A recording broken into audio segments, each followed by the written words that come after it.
Welcome to my channel. और आज का हमारा टॉपिक है ट्रांसपोर्टेशन इन प्लांट्स। इससे पहले हम ट्रांसपोर्टेशन इन ह्यूमंस कंप्लीट करके आए हैं, जिसके अंदर अपन ने in detail circulatory system of humans देखा था, ब्लड के बारे में पढ़ा था और pumping action of the heart के बारे में पूरा कंप्लीट स्टडी किया था। और अब आज हम देखेंगे कि प्लांट्स के अंदर यही मैकेनिज्म किस तरीके से होता है, मतलब कि ट्रांसपोर्टेशन जो है वो प्लांट्स के अंदर किस तरीके से होता है। तो सबसे पहले अपन इंट्रोडक्शन से स्टार्ट करते हैं और उसके अंदर अपन ये जान लेते हैं कि ट्रांसपोर्टेशन की बेसिक डेफिनेशन क्या होती है। जैसा कि हम जानते हैं कि जो ट्रांसपोर्टेशन होता है उसमें क्या होता है, कोई भी एक सब्सटेंस होता है उसे हमें क्या करना होता है, एक जगह से दूसरी जगह पे लेके जाना होता है जहाँ उसकी रिक्वायरमेंट होती है। अब क्योंकि जो लिविंग ऑर्गेनिजम्स होते हैं उनका जो बॉडी डेवलपमेंट है वो बहुत ही अलग और कॉम्प्लेक्स होता है, तो उसी हिसाब से उनके पास हर चीज़ को करने के लिए एक स्पेशल सिस्टम, ऑर्गन या टिश्यू पाया जाता है। अब क्योंकि जब हमने ह्यूमंस पे पढ़ा था तो हमने देखा था उनके पास एक ट्रांसपोर्ट करने के लिए, ट्रांसपोर्टेशन के प्रोसेस के लिए उनके पास एक बहुत ही बढ़िया सर्कुलेटरी सिस्टम प्रेजेंट है। तो उसी तरीके से प्लांट्स के अंदर भी एक ट्रांसपोर्टेशन सिस्टम प्रेजेंट होता है और उसके लिए उसके पास काफ़ी ज़्यादा टिश्यूज़ और सेल्स भी पाए जाते हैं। ठीक है, तो इस वीडियो के अंदर अपन प्लांट्स के अंदर ट्रांसपोर्टेशन किस तरीके से होता है, कौन सी ऐसे टिश्यूज़ और सेल्स हैं और जो पार्ट्स हैं जो ट्रांसपोर्टेशन में हेल्प करवाने में मदद करते हैं, वो सब हमें पढ़ना है। तो देखो, transportation in the plants is less elaborate and complex as compare to the human. सबसे पहली बात ये बोल रहा है कि ह्यूमन से अगर मैं कंपेयर करूँ प्लांट्स को, तो उनके अंदर जो ट्रांसपोर्टेशन होता है वो इतना कॉम्प्लेक्स नहीं होता है। तो क्वेश्चन आता है कि ऐसा क्यों होता है। तो ऐसा इसलिए होता है क्योंकि ह्यूमन्स के अंदर की जो एनर्जी डिमांड होती है वो काफ़ी ज़्यादा होती है, क्योंकि ह्यूमन्स जो है वो प्लांट के कंपैरेटिवली ज़्यादा मूवमेंट शो करते हैं। तो ज़्यादा मूवमेंट शो करेंगे तो ज़्यादा एनर्जी चाहिएगी, ज़्यादा एनर्जी के लिए ज़्यादा फूड रिक्वायरमेंट्स होगी। तो इसी वजह से क्या होता है कि ह्यूमंस के कंपैरेटिवली प्लांट्स के अंदर जो ट्रांसपोर्टेशन मैकेनिज्म है या प्रोसेस है वो थोड़ा सा कॉम्प्लेक्सिटी वो कम शो करता है।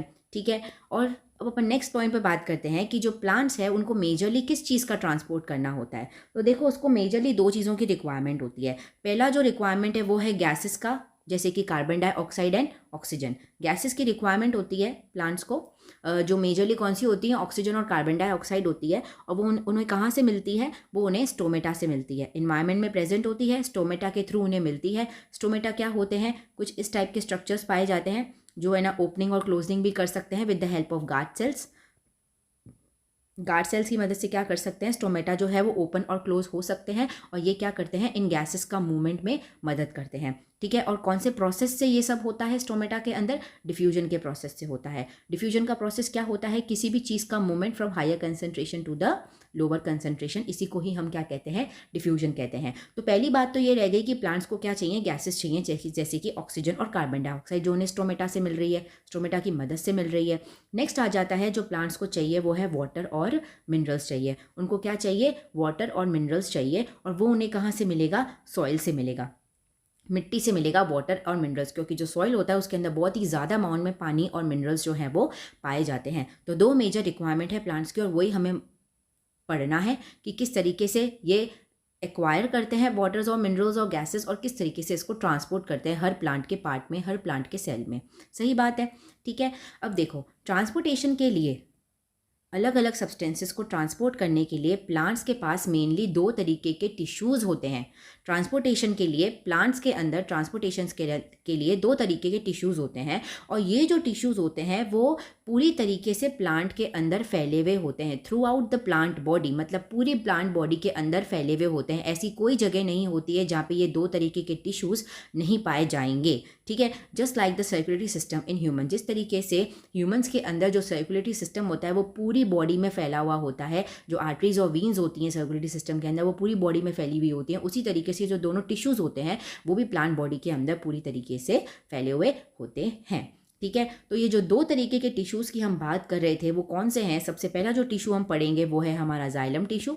वो कौन सा टिश्यू है, जाइलम टिश्यू है। और जो सेकंड टिश्यू है वो है फ्लोएम टिश्यू। अब देखो, जाइलम और फ्लोएम टिश्यूज़ के बारे में बात करने से पहले तुम्हें ये चीज़ पता होनी चाहिए कि टिश्यू क्या होता है। जो ग्रुप ऑफ सेल्स होते हैं ना, ग्रुप ऑफ सेल्स जो हैं वही मिलकर क्या बना देते हैं, टिश्यूज़ बना देते हैं। इसका मतलब ये है कि जाइलम टिश्यू भी कुछ अलग अलग तरीके के सेल्स का बना हुआ होगा और फ्लोएम टिश्यू भी अलग अलग सेल्स का बना हुआ होगा या फिर कंपोनेंट्स का बना हुआ होगा। तो पहले हम वो जान लेते हैं कि जाइलम और फ्लोएम टिश्यूज़ बनते किससे हैं, फिर उसके बारे में डिटेल में पढ़ेंगे। तो सबसे पहले बात करते हैं कि जो जाइलम टिश्यू है वो किसका बना हुआ है। जो जाइलम टिश्यू है उसके 4 कंपोनेंट्स होते हैं, 1, 2, 3 एंड 4। 4 कंपोनेंट्स होते हैं। सबसे पहला होता है जाइलम पेरेन्काइमा, फिर होता है जाइलम वेसल्स, फिर होता है ट्रैकेट्स और फिर होता है जाइलम फाइबर्स। ये चारों कंपोनेंट जब मिलते हैं तो क्या बन जाता है, जाइलम टिश्यू बन जाता है, जाइलम टिश्यू बन जाता है। अगर हम इसको डायग्राम से स्टडी करें तो ये है इन चार कंपोनेंट्स के डायग्राम। ट्रैकेट्स कुछ इस तरीके के दिखते हैं और इनके बॉर्डर्स पे जो है वो थोड़े छोटे छोटे होल्स पाए जाते हैं। वेसल्स थोड़े से ब्रॉड होते हैं, चौड़े होते हैं, ठीक है। और ये सिंपल पेरेन्काइमा, जाइलम पेरेन्काइमा क्या है, ये एक तरीके का सेल है जो सपोर्ट सिस्टम की तरह होता है, ठीक है, जाइलम टिश्यू को सपोर्ट प्रोवाइड करवाता है। और ये एक होता है हमारा जाइलम फाइबर्स। जाइलम ट्रैकेट्स और जाइलम वेसल्स में एक मेजर डिफरेंस है, क्योंकि टॉल तो दोनों ही हैं, ठीक है, लंबे तो दोनों ही हैं, लेकिन इनके एंड्स तुम देख लो कैसे दिख रहे हैं। जहाँ पे जाइलम फाइबर के जो एंड्स है वो थोड़े से नुकीले हैं, थोड़े से शार्प हैं, थोड़े से शार्प हैं, और अच्छे से इनको बुक्स में लिखा जाता है कि भाई टेपरिंग एंड्स हैं। कैसे एंड है, टेपरिंग एंड्स हैं, ठीक है। लेकिन जो ट्रैकेट्स हैं उनके जो है ना एंड्स जो है वो इतने टेपरिंग नहीं है, ब्रॉड ही है, ठीक है। तो इन चारों एलिमेंट से मिलकर हमारा जाइलम टिश्यू जो है प्लांट का बनता है। अब फ्लोएम टिश्यू की बात करते हैं, उसके भी चार कंपोनेंट्स होते हैं जाइलम वेसल्स की तरह, सॉरी जाइलम टिश्यू की तरह, ठीक है। तो फ्लोएम टिश्यू के भी चार कंपोनेंट्स होते हैं। पहला है जाइलम फ्लोएम पेरेन्काइमा, फिर है सीव ट्यूब्स, कंपेनियन सेल्स, और फिर है हमारा फ्लोएम फाइबर्स। इसमें जो सबसे अच्छा और इंपॉर्टेंट कंपोनेंट है ना वो है सीव ट्यूब सेल्स। ये बहुत ही इंपॉर्टेंट मेजर रोल प्ले करता है फ्लोएम टिश्यू के अंदर ट्रांसपोर्ट करने का, ठीक है। और कंपेनियन सेल्स इनकी क्या करते हैं, मदद करते हैं, लेकिन मेजर काम तो कौन करता है, सीव ट्यूब सेल्स ही करते हैं फ्लोएम टिश्यू के अंदर। तो ये चार कंपोनेंट्स मिलकर क्या बना देते हैं, हमारा प्लांट का फ्लोएम टिश्यू बना देते हैं, ठीक है। अब क्योंकि हमें इन दोनों टिश्यूज़ के बारे में पता पड़ गया है, देखो सॉरी पहले देखो ये डायग्राम देख लो, फ्लोएम टिश्यू का डायग्राम, इसके अंदर तुम्हें चारों चीज़ें दिख रही है, companion cells, phloem parenchyma, sieve plate and sieve tube cells. कुछ इस तरीके का माइक्रोस्कोपिक डायग्राम होता है फ्लोएम का, ठीक है। तो क्योंकि हमें दोनों टिश्यूज़ के हमें पता पड़ गया और ये दोनों टिश्यूज़ ही क्या करेंगे, ट्रांसपोर्टेशन में मदद करेंगे, तो बस अब हमें क्या पढ़ना है कि दो तरीके के ट्रांसपोर्टेशन जो होते हैं प्लांट्स के अंदर वो हमें पढ़ने हैं। सबसे पहला ट्रांसपोर्टेशन जो है वो है वाटर और मिनरल्स का ट्रांसपोर्टेशन, पानी और मिनरल का ट्रांसपोर्ट करना है पूरी प्लांट बॉडी के अंदर।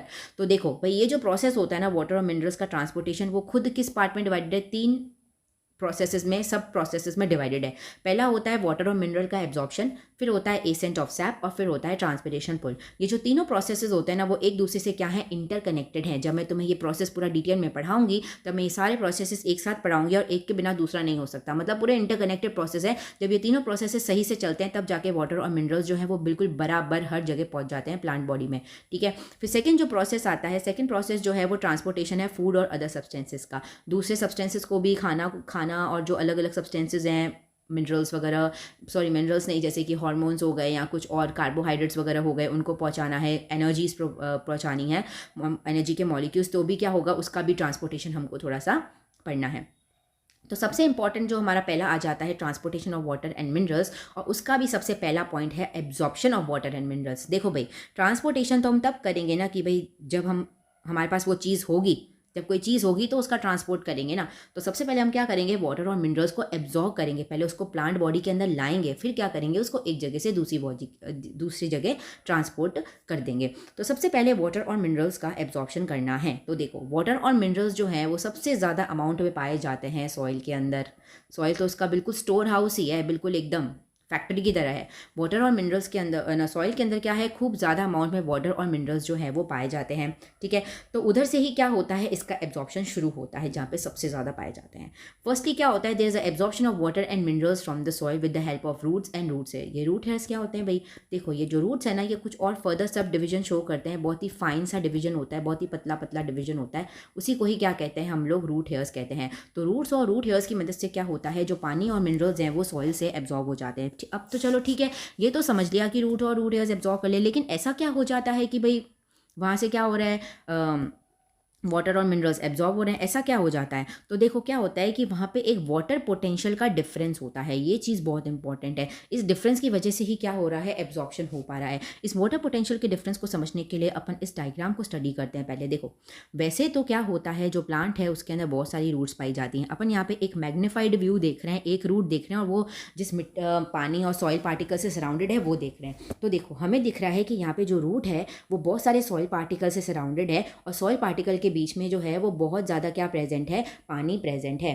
पानी प्रेजेंट है। लेकिन रूट जो है उसके अंदर पानी इतना ज़्यादा प्रेजेंट नहीं है, बिल्कुल बहुत ही कम प्रेजेंट है, ठीक है। तो देखो सॉइल पार्टिकल्स के अंदर वाटर की क्वांटिटी है बहुत ज़्यादा, सॉइल पार्टिकल्स के अंदर जो है वाटर की क्वांटिटी बहुत ज़्यादा है, लेकिन सॉरी हाँ, सॉइल के अंदर जो है पानी का पोटेंशियल जो है वो बहुत ज़्यादा है। पोटेंशियल मतलब क्वांटिटी जो है वो बहुत ज़्यादा है, लेकिन जो रूट हेयर के सेल्स हैं, रूट हेयर सेल्स जो हैं उसके अंदर जो वाटर पोटेंशियल है वो बहुत ही ज़्यादा क्या है, कम है। तो यही क्या है, एक डिफरेंस है, वाटर का क्या है, पोटेंशियल डिफरेंस डेवलप हुआ है। मतलब पोटेंशियल डिफरेंस का मतलब है कि कोई भी चीज़ एक जगह ज़्यादा है और एक जगह कम है। तो इस डिफरेंस की वजह से क्या हुआ है कि जो रूट हेयर सेल्स है ना, क्या कर रहे हैं, पानी को अपने अंदर जो है वो खींच रहे हैं। एक फोर्स डेवलप हो रहा है जिसकी वजह से क्या हो रहा है, जो वाटर है वो हायर, जहाँ पे उसकी कंसंट्रेशन ज़्यादा है वहाँ से मूव कर रहा है उस तरफ जहाँ पे उसकी कंसंट्रेशन जो है वो कम है। ठीक है, इसी को ही अपन क्या कहते हैं, वाटर पोटेंशियल डिफरेंस कहते हैं। और इसी की वजह से क्या होता है कि जो वाटर होता है वो सॉइल से रूट हेयर्स में मूव करने लग जाता है। समझ आया। नेक्स्ट पॉइंट बोल रहा है कि एक बार जब है ना वाटर एब्जॉर्ब हो गया रूट हेयर सेल्स के अंदर, तो उसके अंदर क्या होगा कि वो और फर्दर क्या होगा, आगे ट्रांसफ़र होता चला जाएगा। ठीक है, डिफ्यूजन ऑस्मोसिस के प्रोसेस से, कौन से प्रोसेस से, मूवमेंट जो होता है ना पानी का from higher concentration to the lower concentration, उसको अपन क्या कहते हैं, osmosis. The movement of water, मैं क्या बोल रही हूँ, the movement of water from higher concentration to the lower concentration. Higher concentration से लोअर कंसंट्रेशन में जब वाटर मूव करता है उस प्रोसेस को मैं ऑस्मोसिस कह रही हूँ।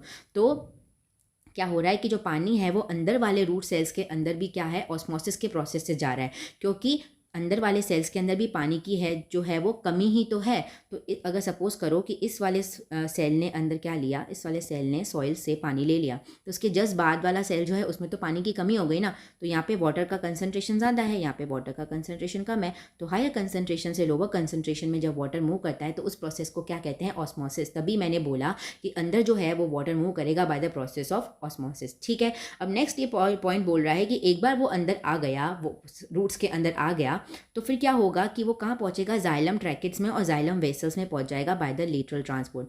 इस चीज़ को समझने के लिए अपन ये वाला डायग्राम देख लेते हैं। देखो, ये रूट है, इसने वाटर ले लिया सॉइल से, उसके बाद ये अंदर चला और ऑस्मोसिस के प्रोसेस से चला चला चला, फिर एट द एंड वो जाकर कहाँ रुक गया, जाइलम के अंदर। किसकी जाइलम के अंदर, स्टेम की, क्योंकि जाइलम और फ्लोएम जो है वो सारे प्लांट के अंदर प्रेजेंट होते हैं, स्टेम्स में, रूट्स में, लीव्स में, हर जगह प्रेजेंट होंगे जाइलम और फ्लोएम। ठीक है, तो स्टेम के जाइलम वेसल्स में जाकर क्या हो गया, वहाँ पे जाकर वो रुक गया जाइलम वेसल के अंदर by the lateral transport. Lateral transport मतलब देखो, लेटरल मतलब इस तरीके से, जो इस तरीके का ट्रांसपोर्ट होता है ना, हॉरिजॉन्टल जो ट्रांसपोर्ट होता है उसी को ही हम क्या बोलते हैं, लेटरल ट्रांसपोर्ट। आफ्टर एब्जॉर्प्शन दे मतलब water and minerals finally reach the xylem tracheids and the vessels by the lateral transport. समझ आ गया, यही प्रोसेस क्या था, absorption of water and minerals. अब अपन अपने नेक्स्ट टॉपिक पे चलते हैं जो कि है एसेंट ऑफ सैप। और इसको समझने से पहले हम ये जान लेते हैं कि सैप क्या होता है। अभी जब अपन वाटर और मिनरल्स का एब्जॉर्प्शन पढ़ रहे थे तो मैंने कहा था सॉइल में से जो है वो क्या है, वाटर्स भी एब्जॉर्ब हो रहे हैं प्लस मिनरल भी एब्जॉर्ब हो रहा है। ठीक है, वाटर और मिनरल्स दोनों ही क्या हो रहे हैं, सॉइल में से एब्जॉर्ब हो रहे हैं। अब देखो, वाटर जो है ना उसके अंदर मिनरल्स जो है वो डिजॉल्व फॉर्म में प्रेजेंट होते हैं, मतलब घुले हुए होते हैं पूरी तरीके से। ठीक है, जैसे chlorides, bromides, phosphates, potassium ions, ये सब क्या होते हैं, मिनरल्स होते हैं। तो ये सब क्या होते हैं, मिनरल्स जो है वो पानी में डिजॉल्व फॉर्म में प्रेजेंट होते हैं। तो जैसे ही रूट हेयर्स वाटर को एब्जॉर्ब करते हैं तो वाटर के साथ साथ ये डिजॉल्व मिनरल्स भी आ जाते हैं रूट्स के अंदर। तो इसी को ही हम क्या बोलते हैं, सोल्यूशन कहते हैं।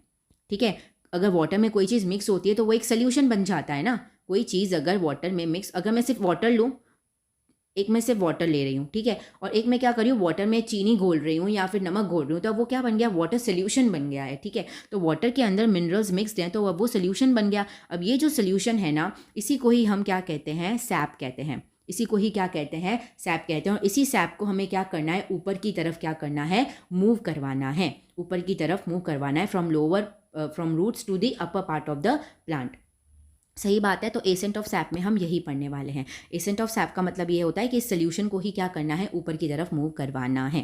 ठीक है, जो वाटर रूट के अंदर एंटर किया था, ठीक है, तो उसने क्या करा, रूट हेयर सेल्स के अंदर एक प्रेशर डेवलप करा। ऑब्वियसली अगर कोई सेल है उसके अंदर कोई चीज़ जा रही है तो वहाँ पे एक प्रेशर तो डेवलप होगा ना, एक प्रेशर डेवलप होगा ना। क्योंकि वो रूट के अंदर हो रहा है तो हमने क्या नाम दे दिया, रूट प्रेशर बोल दिया।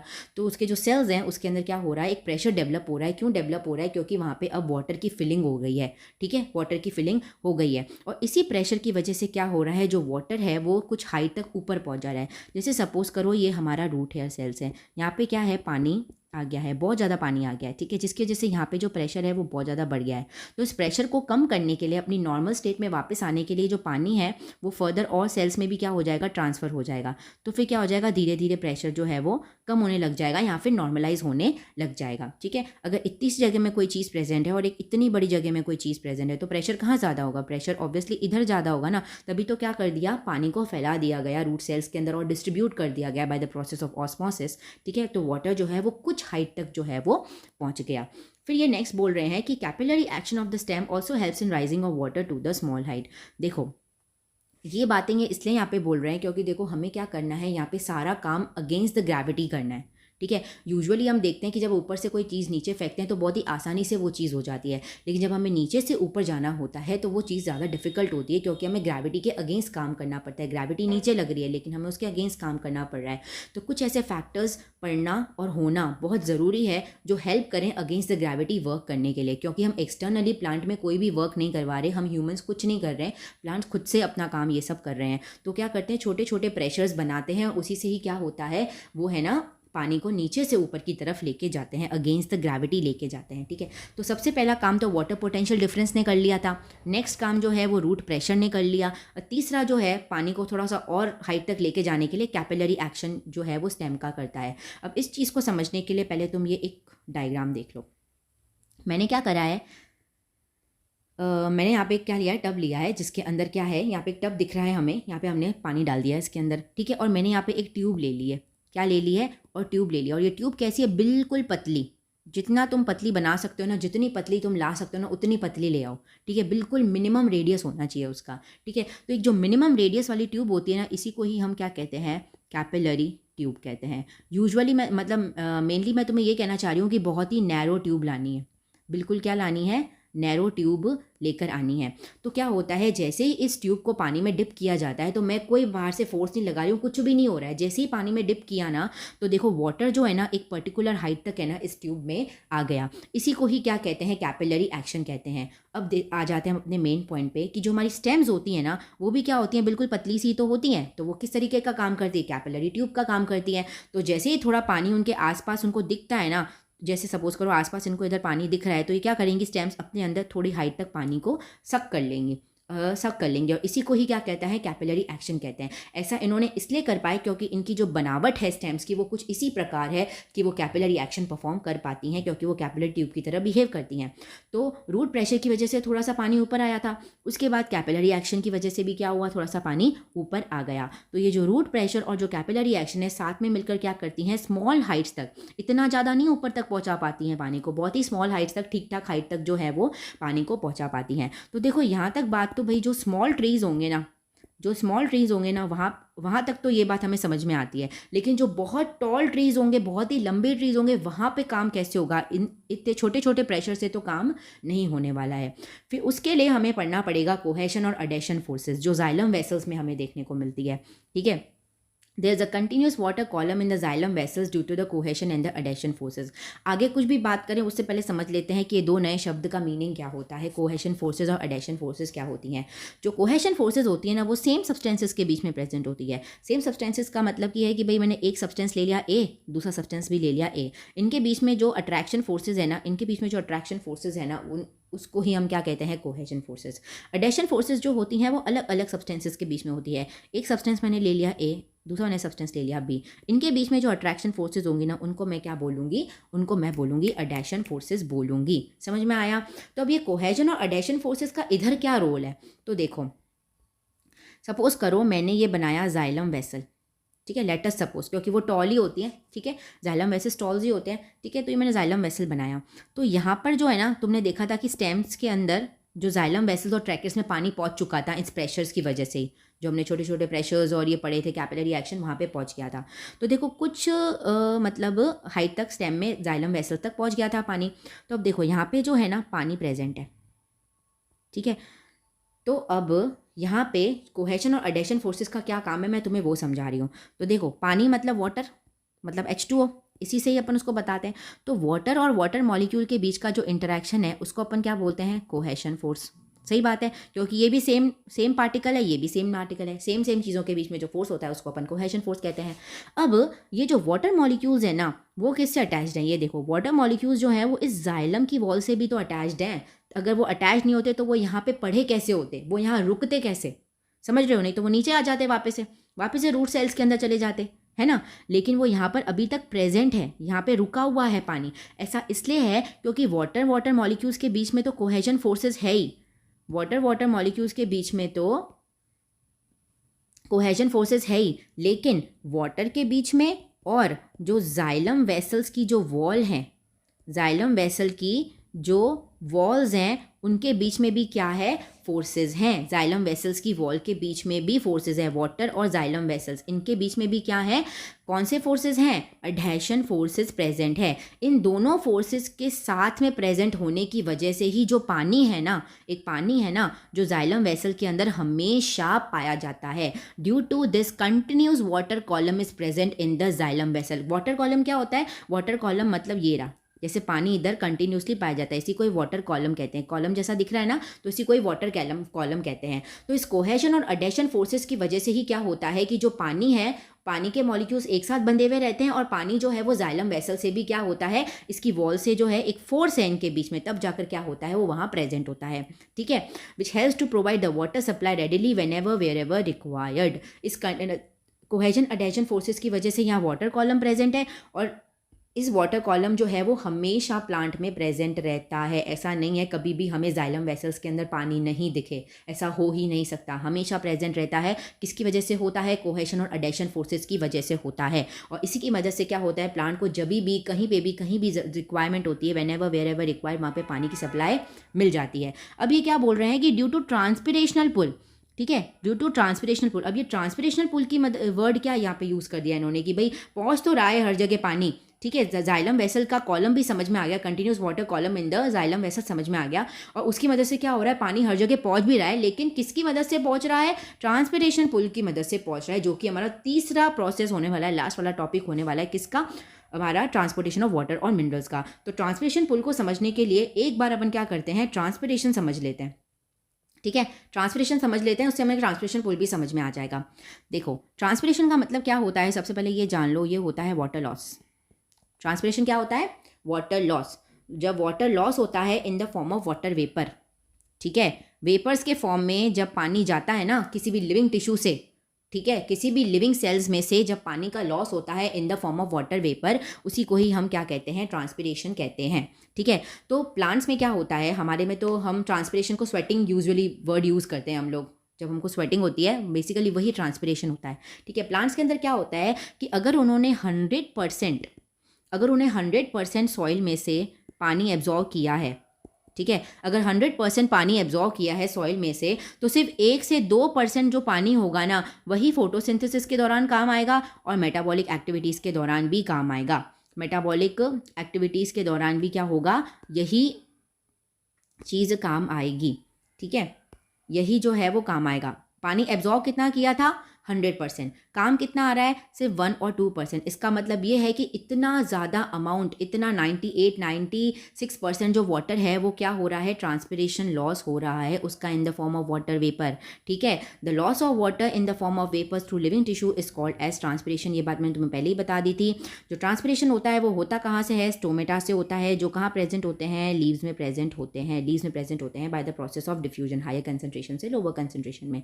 ठीक है, जब कभी भी बहुत ज़्यादा गर्मी पड़ती है या बहुत गर्मी का मौसम होता है, ड्राई क्लाइमेट होता है, तो क्या होता है, प्लांट भी स्वेट करता है, प्लांट के अंदर भी वाटर लॉस होना शुरू हो जाता है। क्योंकि क्या होता है कि भाई प्लांट तो क्या कर रहा है, सॉइल में से पानी एब्जॉर्ब कर रहा है, लेकिन इन्वायरमेंट में तो पानी की कमी है क्योंकि गर्मी बहुत ज़्यादा है। तो हायर कंसनट्रेशन से लोअर कंसनट्रेशन पानी मूव करता है by the process of diffusion, और स्टोमेटा से क्या होता है, पानी का लॉस हो जाता है इन the form of water vapour. ठीक है, अब इसको एक बार डायग्राम से समझते हैं। अभी ट्रांसपिरेशन तो समझ में आ गई, ये ट्रांसपिरेशन पुल क्या होता है। देखो, बहुत गर्मी पड़ी, ठीक है, टेम्परेचर ज़्यादा हो गया, ह्यूमिडिटी हो गई, बहुत गर्मी पड़ रही है, बिल्कुल हॉट क्लाइमेट है, तो उस दौरान क्या हो गया कि पानी की इन्वायरमेंट में हो गई बहुत ज़्यादा कमी, इन्वायरमेंट में बहुत ज़्यादा कमी हो गई। ठीक है, तो फिर क्या हुआ कि जो लीव्स के अंदर जो स्टोमेटा के सेल्स प्रेजेंट थे ना, उन्होंने क्या करा, उनके अंदर जो पानी था उसको लॉस करवा दिया, इन्वायरमेंट को दे दिया, क्योंकि वहाँ कमी थी ना, तो डिफ्यूजन का प्रोसेस होना शुरू हो गया ऑब्वियसली, ठीक है, हायर कंसंट्रेशन से लोअर कंसंट्रेशन में, ठीक है। तो यहाँ पे पानी ज़्यादा था, यहाँ पे पानी कम था, तो क्या हो गया, डिफ्यूजन के प्रोसेस से इस तरीके से वाटर वेपर के फॉर्म में पानी जो है वो स्टोमेटा के थ्रू बाहर निकलना शुरू हो गया। अब क्या हो गया, लीव के सेल्स में जो पानी था वो तो लॉस हो गया, अब वहाँ पे हो गई पानी की कमी। क्या हो गई, वहाँ पे हो गई पानी की कमी। तो फिर क्या हुआ कि जाइलम के अंदर ये स्टेम के जो जाइलम है वहाँ पे तो वाटर कॉलम ऑलरेडी प्रेजेंट है ना, हमने अभी बात करी थी, कंटिन्यूस वाटर कॉलम प्रेजेंट रहता है, ठीक है, वाटर कॉलम प्रेजेंट है। तो यहाँ पे हो गई कमी और यहाँ पे है पानी ज़्यादा, इधर पानी की कमी हो गई है, इधर पानी पड़ा है ऑलरेडी। कंपैरेटिवली बात कर रहे हैं, कंपैरेटिवली स्टडी कर रहे हैं ना, यहाँ पे पानी कम है और यहाँ पे पानी ज़्यादा है, तो एक पोटेंशियल क्रिएट हो गया, एक डिफरेंस क्रिएट हो गया। जो स्टार्टिंग में रूट और सॉइल के बीच में था, रूट हेयर सेल्स और सॉइल के बीच में था, वही चीज़ अभी लीव्स और किस में हो रही है, स्टोमेटा के सेल्स या फिर लीव सेल्स बोल दूँ उसके बीच में और जाइलम के बीच में, जाइलम वेसल्स और ट्रैकेट्स के बीच में एक वाटर पोटेंशियल क्रिएट हुआ, एक डिफरेंस क्रिएट हुआ। तो इसी को ही हम क्या कहते हैं, ट्रांसपिरेशन पुल कहते हैं, क्योंकि अगर ट्रांसपिरेशन नहीं होता तो डिफरेंस क्रिएट नहीं होता, और डिफरेंस क्रिएट नहीं होता तो एक फोर्स जनरेट नहीं होता जिससे पानी जो है वो जाइलम वेसल से कहाँ आ जाए, लीव्स के अंदर आ जाए। इसी को ही ट्रांसपिरेशन पुल कहते हैं, ठीक है। तो ट्रांसपिरेशन पुल की मदद से ही क्या हो रहा है, ट्रांसपिरेशन पुल की मदद से ही क्या हो रहा है, जो पानी है वो हर जगह पहुंच जा रहा है जहाँ पे भी और कभी भी कहीं भी रिक्वायर्ड है। तो ये तीनों प्रोसेसेस एक दूसरे से बिल्कुल इंटरकनेक्टेड हैं, ठीक है, एक के बिना दूसरा नहीं हो सकता, दूसरे के बिना तीसरा नहीं हो सकता, ठीक है, बिल्कुल एक दूसरे से इंटरकनेक्टेड है। और इसी तरीके से वाटर और मिनरल्स का ट्रांसपोर्टेशन जो है वो कंप्लीट हो जाता है, ठीक है। अब ये जो भी हमने पढ़ा है ना, इसको अपन एक डायग्राम से समझ लेते हैं और इसका अपन माइंड अप करते हैं। ये देखो डायग्राम, देखो हमने स्टार्ट किया था रूट हेयर सेल्स और सॉइल के बीच के अंदर वाटर पोटेंशियल डिफरेंस से, ठीक है। जैसे ही इनके बीच में वाटर पोटेंशियल डिफरेंस था तो पानी जो था वो जाइलम के थ्रू कहाँ जा रहा था, ऊपर आ रहा था। फिर रूट प्रेशर की वजह से, कैपिलरी एक्शन की वजह से क्या हुआ था कि वो कहाँ तक पहुँचा था, जाइलम वेसल्स और ट्रैकेट्स तक पहुँच गया था। Xylem tissues carry water and dissolve minerals up from the roots तक आ गया था, स्टेम सेल्स में आ गया था, जाइलम वेसल्स में आ गया था। और इसी बीच में हमने ये पढ़ा था कि अगर इन्वायरमेंट के अंदर बहुत ज़्यादा गर्मी है, हॉट क्लाइमेटिक कंडीशंस हैं, तो ट्रांसपिरेशन लॉस होगा, इवेपोरेशन होगा, ठीक है, ट्रांसपिरेशन लॉस होगा, इवेपोरेशन होगा, जिसकी वजह से क्या होगा, लीव्स के अंदर हो जाएगी पानी की कमी। और इस पानी की कमी की वजह से एक ट्रांसपिरेशन पुल जनरेट होगा जो क्या करेगा, स्टेम के जो जाइलम वेसल्स हैं, स्टेम के जो जाइलम टिश्यूज़ हैं वहाँ से क्या करेगा, पानी को अपने अंदर एक पुल क्रिएट करेगा, एक पुल क्रिएट करेगा, जिसकी वजह से पानी जो है वो इधर डाइवर्ट हो जाएगा, पानी जो है वो इधर डाइवर्ट हो जाएगा, क्योंकि जाइलम टिश्यूज़ हर जगह प्रेजेंट है, इंटरकनेक्टेड नेटवर्क होता है पूरी प्लांट बॉडी के अंदर, ऐसे ब्रेक डाउन नहीं होता बीच बीच में, ठीक है। तो देखो इधर इंटरकनेक्ट हो गया ना, कहाँ तो वो स्टेम का था, कहाँ ये लीव्स का है। तो देखो इंटरकनेक्शन से क्या हुआ, जाइलम के अंदर जो वाटर था वो कहाँ पे आ गया, लीव्स के अंदर आ गया, क्योंकि वहाँ पे वाटर का लॉस हो गया था ड्यू टू ट्रांसपिरेशन। समझ में आया। फिर ये क्या करता है, इसी तरीके से अपर प्लांट बॉडीज़ में भी इसी तरीके से जो वाटर है वो ट्रैवल करता है, मिनरल्स ट्रैवल करते हैं, बेसिकली सैप ट्रैवल करता है, SAP सैप ट्रैवल करता है, जो मैंने एसेंट ऑफ सैप में तुम्हें बताया था, ठीक है। इस तरीके से क्या होता है, पूरी तरीके से वाटर और मिनरल्स का जो ट्रांसपोर्टेशन है वो कंप्लीट हो जाता है by the absorption, ascent of sap and transpiration pull. अब बचता है हमारा transportation of food and other substances, जो अपन अपने नेक्स्ट क्लास में जो है वो स्टडी करेंगे। आई होप आपको ये सब समझ में आ गया होगा, and thank you so much for watching.